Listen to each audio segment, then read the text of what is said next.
歌诗内容，诗人洛夫做的诗《大悲咒》甲我，由作曲家钱南江作曲。5月中旬要伫个国家音乐厅用音乐剧场的形式来唱出《大悲咒》。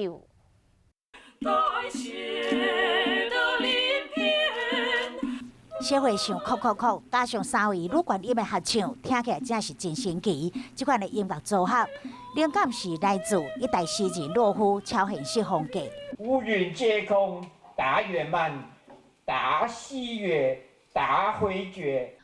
有名作曲家钱南江因为洛夫的一句话，就将伊的作品《飞向大海》甲《大悲咒》以外的诗文，化为一首交响曲。台湾洛夫的创作，嘛对伊的文字赞叹佮佩服。我当初看到《大悲咒与我的释文》的时候，就是大吃一惊哈，那个他的震惊实在是没有办法想象，有一个人竟然会写出这样的东西出来。我在他的第4个乐章，用了管弦乐和合唱，洛夫老师155行的禅诗。就要登上国家音乐厅的音乐会，以鱼石头听声声为主题，那是动用100人合唱，也佮将300粒石头嘛搬上舞台演出，加上打击乐、甲观世音菩萨的导引，丰富时间甲听觉的赞助，嘛带领观众进入声音魔境。